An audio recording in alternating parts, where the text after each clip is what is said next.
record. Hey, everybody. It's another podcast with Lifting the Veil with Terri and Rhonda. How y'all doing? Everybody doing okay? You doing okay, Rhonda? I'm doing good. Good. Okay, so we have a special guest today, Tamar Bradley. Now, we talked to Tamar earlier in our podcast journey, and so we're catching up with her. And she's the former owner of the Owl Nest in Frederick, Maryland. It was the premier metaphysical shop for 13 years. Rhonda and I both worked there. Today, she continues on a quieter path as a folk herbal practitioner, creative homebody, and explorer of spirit on a small homestead. Yes. That is a beautiful homestead, by the way. Thank you. And that room you're in right now, that has a story. It does. It does. That might be another podcast. Okay. But I do live in a historical home. Yeah. All right. So, Tamar, I know that when you closed the Owl Nest a few years ago, you were dealing with spiritual burnout. Is that right?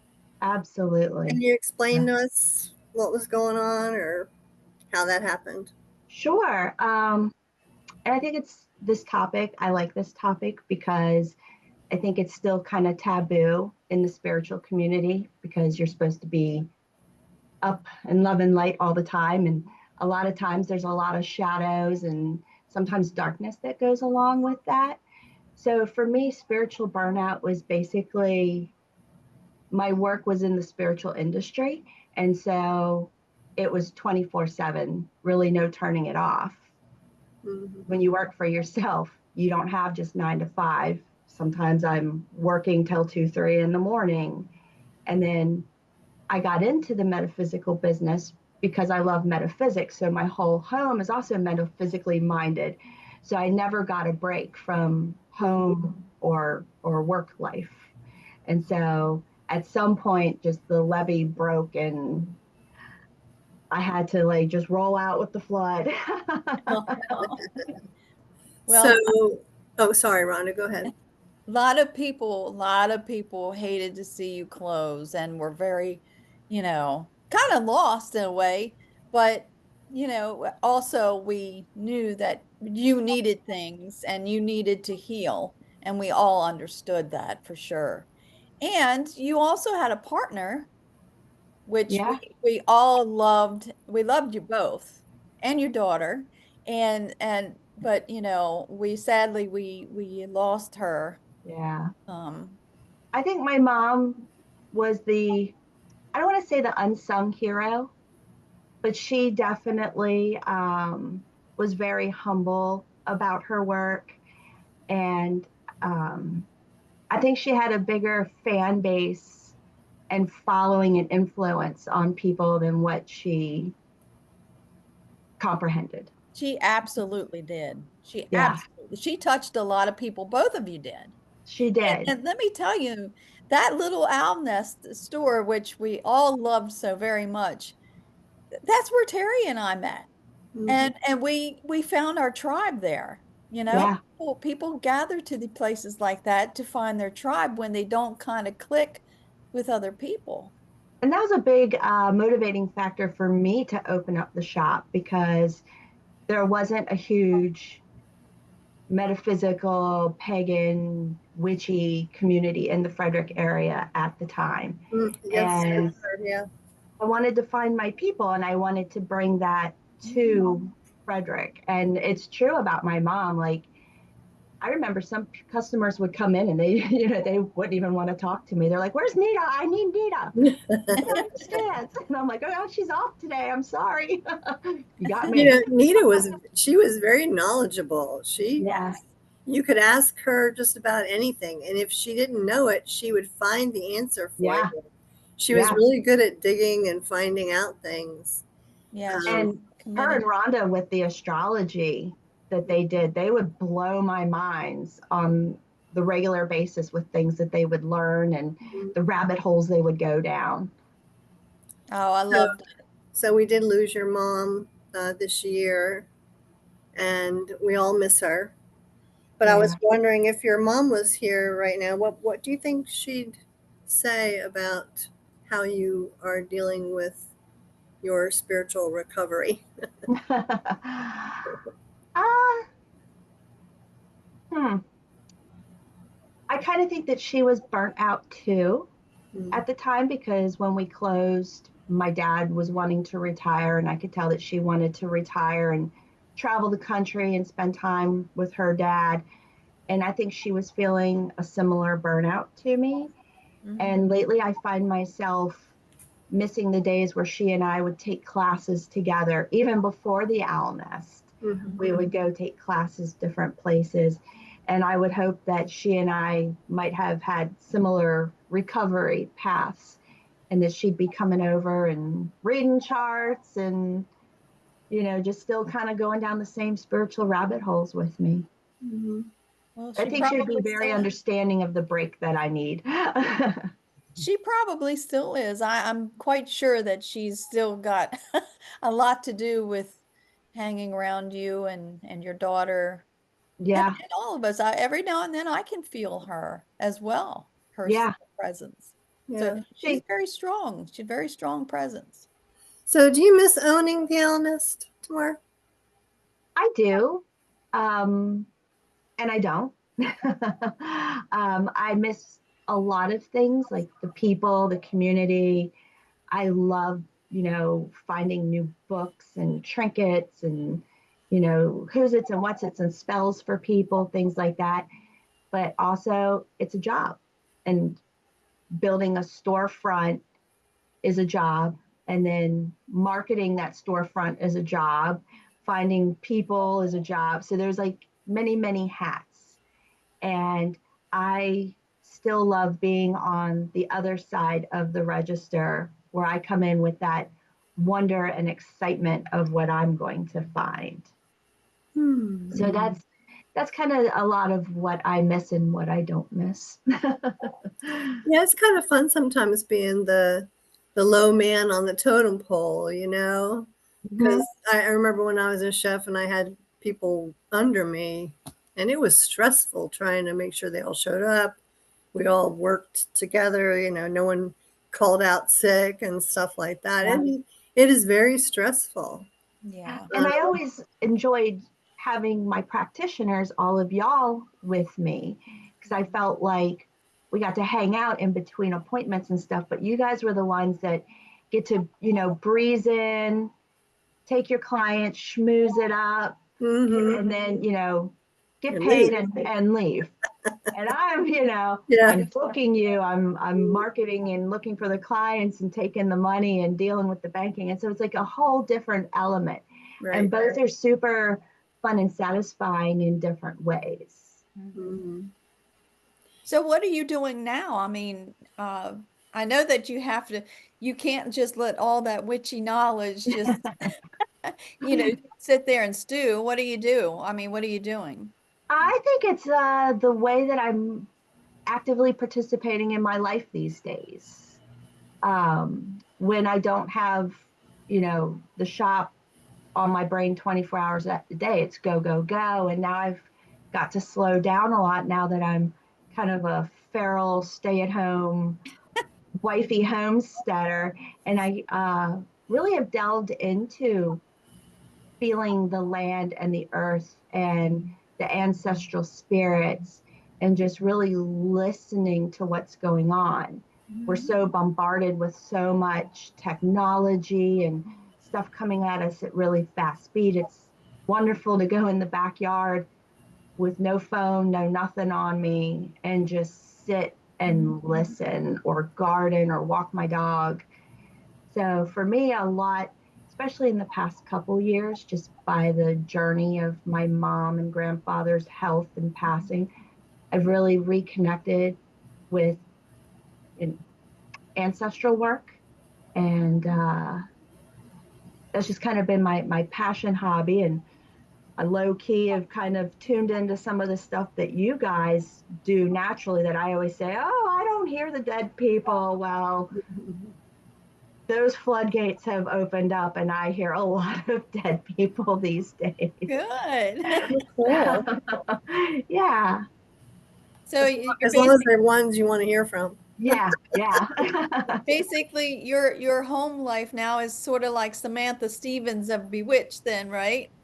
Kind of, in a lot of ways it is. It's a lot of fun, and I feel like I'm never alone. I've always got ancestors, whether they're the ancestors of this home and land or the ones that I've been researching that are like, oh, she's paying attention to us. I got so much to say. So yeah, it's a lot of fun. What surprised you the most about yourself since leaving the owl nest? Mm.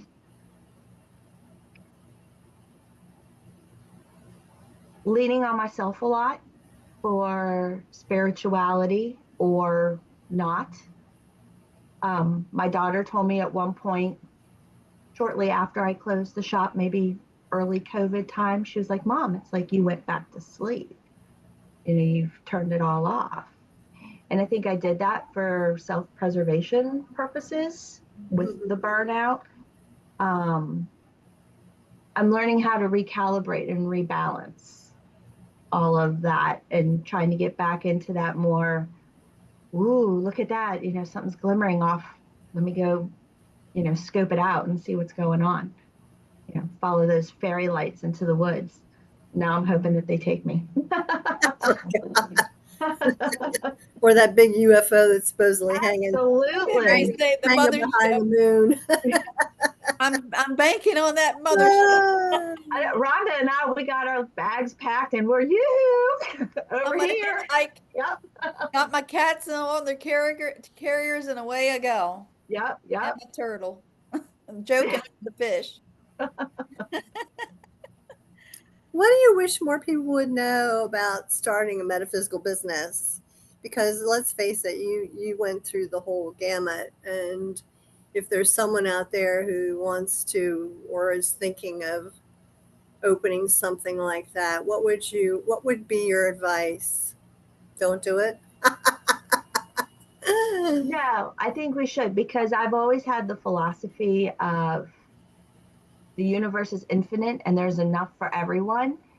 And especially when I first opened, there was a lot of that lack feeling from like a shop that had similar things or whatever. And there was a lot of competition. And I always stayed in my lane and focused on what worked for me. But a couple things that I thought were really helpful and beneficial was I had a solid business plan. I worked with somebody to build that business plan before I opened. Mhm. The honest monetary value of what it costs to open up a shop and operate it. And I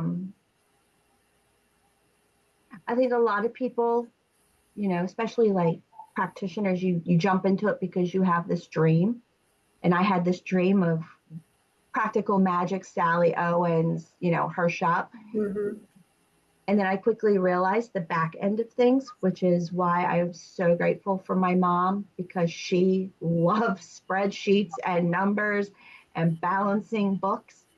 That was definitely her element. I like the front end of the shop. Mhm. And so I would recommend maybe going in with a partner that you trust with your life, because it's too big for any one person to take on successfully. And statistically, most new age shops only last about 3 years. There are a few that have opened up here in Frederick since you Mhm. closed. And um, with you, I remember you had problems with the evangelical community. Mhm. So that I think would be something that they would need to watch out for too. I mean, you were really, if I remember correctly, you got hit up quite a few times about your store and its, you know, contents. We did, and it was nothing that our crew couldn't handle. Everybody was very professional about it and factual. Mhm. And I think when I first opened, Frederick was very still conservative. They had never really seen anything quite like us. Mm-hmm. Um, but I You think were we, like the forerunner of metaphysical shops. yeah, and I think people saw how we conducted business, and so they laid off largely. I did the Frederick faith debate at one point, a radio show to really like try to dispel some of the myths and, you know, untruths about what New Age spirituality is or witchcraft, what it is, what it isn't. I think right now, considering the political climate, I would be a bit more worried for you guys, not so much my own personal self, but for like my mom and the people that I am supposed to protect as a shop owner. And I think that our community is so awesome that if anybody came after any one of the shops, that they would have a community of people behind them to, you know, stand with them. Yeah. I don't think that stuff's going to be tolerated for long. Well, let me tell you, I'm born and raised here and my ancestors as well. But I didn't know that you even existed until one day I found by chance a magazine, a witchy magazine or something, and it was in you, there was an advertisement, and I was like, wait, what? Frederick? It's in Frederick. I'm like, oh my God. So I hunted you down and I think I even came there before the store opened in the morning. I was waiting with bated breath to get in there. And, Rhonda camped out in the parking lot. and let me tell you, I loved it from the moment that I walked in there, and it has opened a lot of pathways for a lot of people. I mean, I became a belly dancer because of that, because I saw an ad with my friend Barbara who taught belly dancing and on your bulletin board. And so I did that for several years. I mean, it was just until COVID shut us down that we don't dance anymore Yeah. as a troupe. But you've opened, I mean, the astrology and other classes that I took there, and then I taught classes, and Terry taught classes, and I met Terry there.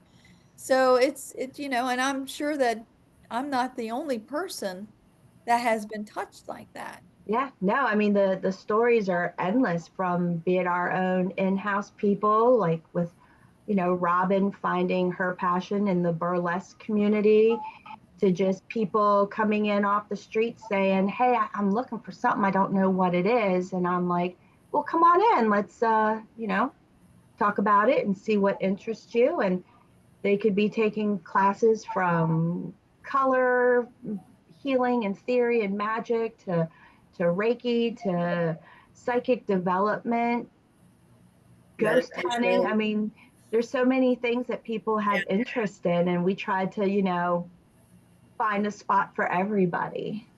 And you did well. And I tell you, some days I would be at my wit's end, and I was like, the hell with it. I'm gonna go and go to the owl nest for a while. And as soon as I walked in that door, it was like, oh, And we and even I burned just some didn't want sage to for leave. you. I didn't want to leave. And you could even get a massage there. I've gotten Yeah, massages there and yoga. I met and our fairy hair. I mean, yeah, just Karen. Yeah, endless, endless. So yeah.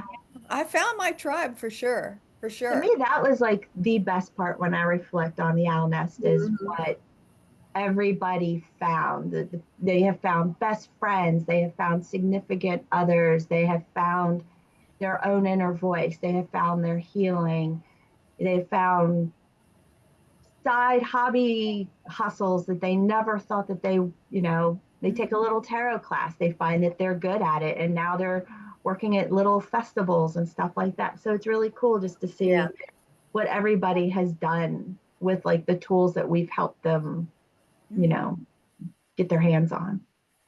Well, now that we've lost the owl nest, what are you doing? What are you doing with your spiritual side? How are you growing that? I don't know if you can see my bookcase back there. It's forever growing still. I still have the same love of Celtic spirituality, Avalonian mystical, magical things. I still love the granny magic in Appalachia. So I'm still very rooted in earthy, kitchen witchy stuff.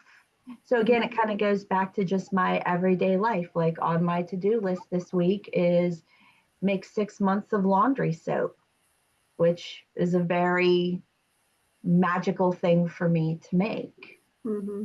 Your energy goes into that. Yeah, yeah. I make my own laundry detergent too, and I want to learn how to make soap and things like that. But and you like ancestral things, and you also like historical things too. Mhm.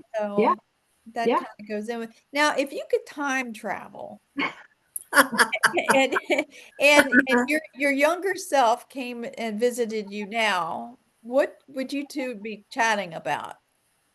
What age me? Well, I don't know when you pick an age when you had the owl nest, maybe starting out. Oh, Yeah, yeah. what Good would I question. tell my 25-year-old self? Yeah, You can do it. And don't be scared and take that leap of faith because it's going to be okay no matter what. You know, it's kind of shoot for the moon. Even if you miss, you land among the stars. Mhm. Nothing ventured, nothing gained. What's the worst you're going to do? Fall Right, down, get back up. that is good advice. Yeah. Don't be scared to try it. You never know. right. Right. Exactly. I mean, it took Terry to give me the boot in the butt to do what I'm doing, so Yeah. go Yeah. for it. Absolutely. Like, what's the worst you're going to do is fail. And I think that is such a shadow thing for so many of us, like failure. We take a couple failures not so well, and then we get it in our head, or we see somebody else that has done it, or we see as we think further along, or, oh, well, Terry and Rhonda do this. I could never be as good as them. Well, how do you know? You haven't tried. Right. Right. Yeah. Well, failure is not actually bad. It's not a bad thing. It's a learning tool. Yeah. Learn from your what your failures, and then you grow from it. Yeah. I failed at so many things, like even at the owl nest, but like it maybe nothing that other people saw, but I took it as a lesson for me. Like, how can I do something better? Hmm. Or how can I change a behavior? Something like that. Right. Now, I know you used to belong to a women's organization, Mhm. spiritual women's organization. Do you miss doing that? I think you don't do that anymore, right? The Sisterhood of Avalon. Mm-hmm. I'm not an active member anymore. I still have all the material and I still incorporate a lot of what I learned from that tradition with me. It resonates, and it's in my heart and in my practice, whether or not I'm a member by paying dues and actively working it. But for me, it's still in my heart. Absolutely. Yeah. I can't get rid of the Celtic world. It haunts me, like Scotland, once you go there, changes a person. Oh, yeah. I love Scotland. It's beautiful. I haven't been, but I want to have You need to ancestors. go. Hmm. Go touch all the stones. Girls trip, girls trip. Oh, anytime, anytime. I'm in for it. I know Terry's always eager to go on a trip. It's beautiful there. Yeah. I mean, when I took my trip to Ireland and Scotland, the best part of it for me was Scotland.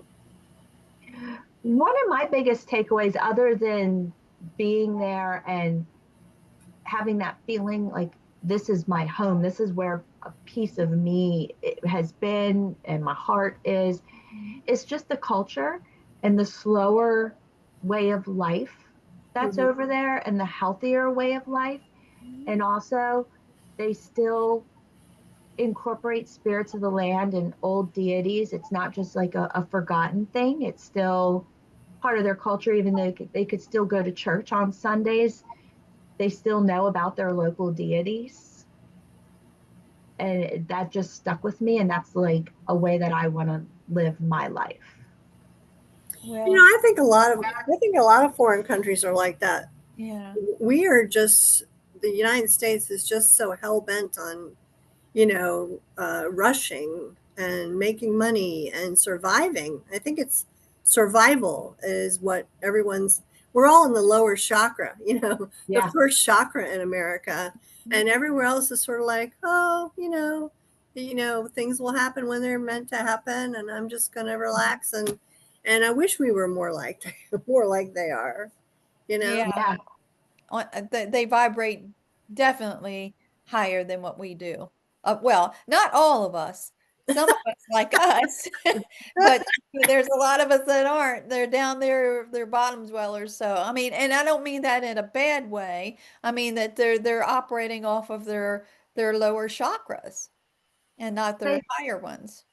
and I feel like some of these places, like Scotland, for example, is so old and ancestral, and America, it is as well. But the way that America came to be America, we've destroyed a lot of things, and we have built these fake constructs on what life is supposed to be about. And we live in this capitalistic society that you can't walk out your door without spending $200. Yeah. And, just kind of like a slow living. Like this year, I started really getting into canning and preserving. Mm-hmm. And it just feels good to do that old kind of ritualistic thing of preparing for the fall and winter months. Mm-hmm. Just kind of That, pulls you back into that slower world. that's one of the reasons why I wanted to be a docent at the Rose Hill here because it brought me back to those roots too. I could physically go Yeah. in there and play and be Yeah. that. I just took my grandson there on Friday and he absolutely adored it. He loved it. I had a hard time getting him out of there. So, I just yeah, I mean, and now we're getting back to the holistic way of healing too. It goes in cycles, I think. Because when I first opened, there was like this big influx, like Reiki was really hitting the mainstream at that point, and a lot of uh, new age medicine, really old herbal remedies started, making a comeback in its popularity. And now I think sometimes like we swing the pendulum too far because we have overconsumed a lot of things. We've overconsumed a lot of herbs.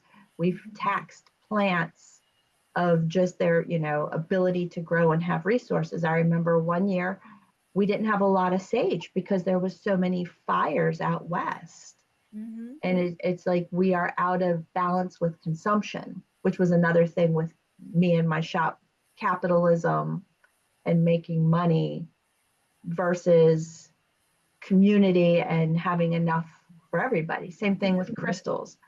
We're mining, mining, mining. We're taking, taking, taking. And what are we giving back? Right. That's Exactly. exactly right. Yeah. But I can't help but wonder about the the fire back there and burning all the sage. I mean, did the earth need to be healed and Yeah. cleansed? Yeah. So, Not yeah. enough sage on the planet. But you're right. I mean, we do deprive the earth and we don't give back. So, it's So even our community is to blame. I mean, it disheartens me when you go into Five Below or the dollar stores and now you're starting to see little packs of sage bundles and crystals. And I'm like, how ethically sourced was this? How mindful Right. is this? So, yeah. I've Yeah. changed a lot of those habits for myself too, growing a lot of my own herbs and things like that, or being very cautious about where I buy things. Right. That I makes don't think sense. I don't think it should be called Five Below. I think it should be called Five and Above because I always spend like 80 and above when I I go know. there.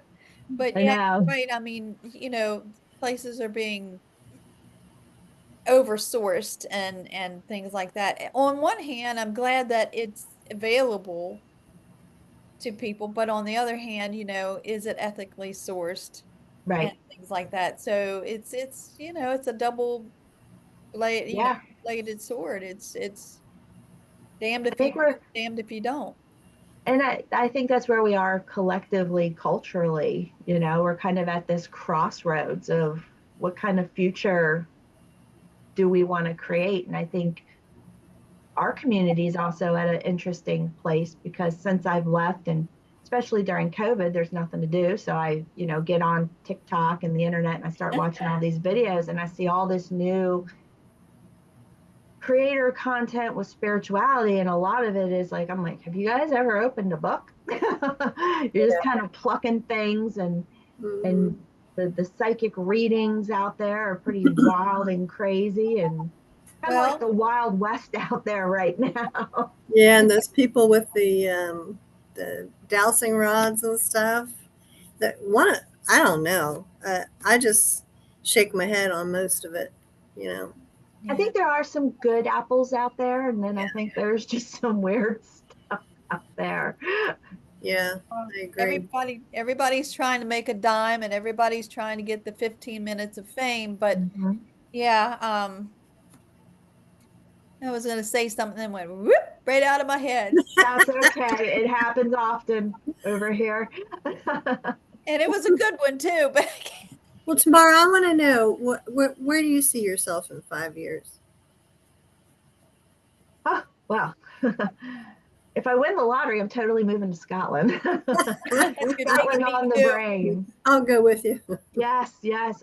In 5 years, I kind of hope that I'm still here where I'm at now, just in a more further along place. I don't have a big 5-year goal plan right now. I'm just, content on happiness and making sure my family is happy and healthy. And my daughter's all grown and living on her own. So maybe in 5 years, I'll have some grandbabies. I don't know.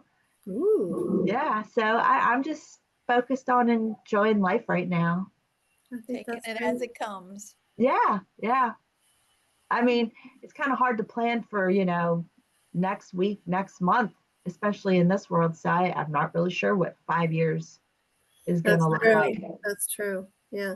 Especially if that mothership comes and sucks us all up. Well, if I can take my dog, I'm cool. I'm banking on it. I'm banking on that mothership. I have a list for them.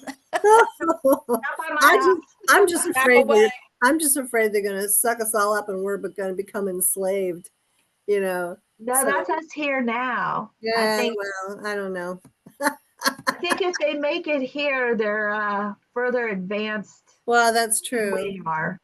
And I think we tend to want to make aliens to be the bad guys, boogeymen kind of thing. We need to, have something to be afraid of, when I think we need to be more afraid of what's going on down here. That's true. Yeah. Well, thank you, Tamar, for coming today. Thanks for having me. It's been great catching up and learning about what you're doing now and advice to others. It's very nice. Thank you. Yeah, and if y'all ever want to have me back, I'd love to chat some more. It's always fun. We would love to have you back. Yeah, anytime. Yeah, maybe some more customers and viewers, can throw some questions at us. And hey, that would be nice. Yeah. We ought to do a reunion too, just to get together and stuff sometime. Yeah, that would be fun. Yeah. Well, it's witchy season, so we should go, have a picnic in a cemetery or something. Oh, I'm ready. I'm down for that. Yes. I'm camping out in one this month, so fun. Fun. Yay. Well, thank you guys so much. Well, thank you. Yeah. All right. So, Rhonda, I guess I'll see you at the next podcast. Yep. That's another episode. And you all take care. And it's September. We're on our way to fall now. So, woohoo! Happy ghosting and witching and all that other stuff. Yes.